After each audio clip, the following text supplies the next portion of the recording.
The difficulty I have in talking about the new version of A Star is Born is that the 1954 version of this enduring showbiz romance is one of my favourite films of all time.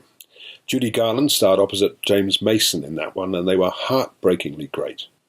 And now comes Bradley Cooper's version, which he directed and which he plays opposite Lady Gaga. On one level, the new A Star is Born is a felicitous combination of old and new Hollywood. It's made with a sumptuous grandeur, it touches just about all the bases of the earlier films, and I'm sure many will find it very moving. Unfortunately, I found myself muttering to myself, Garland and or Mason did it better at key moments in the film, which I know isn't really fair on Cooper and Gaga. The movie opens with a well-staged concert scene in which Jackson Maine, Cooper, is doing his stuff with the help of a handful of pills.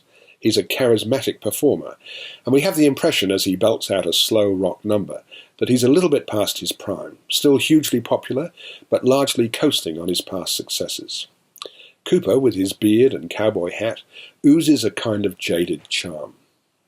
After the concert he needs a drink, and then another.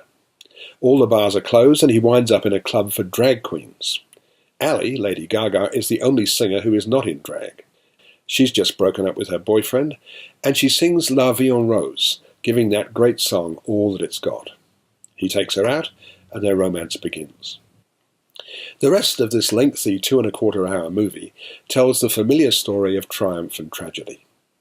Cooper and his co-star are front and centre for most of the film, with key contributions made by Sam Elliott, playing Jackson's increasingly hard-pressed manager, and Rafi Gavron as Rez, the tough Englishman who becomes Ally's manager and who has little patience with Jackson's increasing instability as the combination of booze and pills eventually kicks in.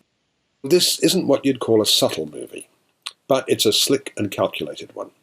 It offers Lady Gaga a fantastic showcase to demonstrate her skills, not only as an immensely popular vocalist, but also as an actor. I don't think she has the acting skills of Gaynor, Garland, or maybe even Streisand, but she comes out of it pretty well. Cooper is better.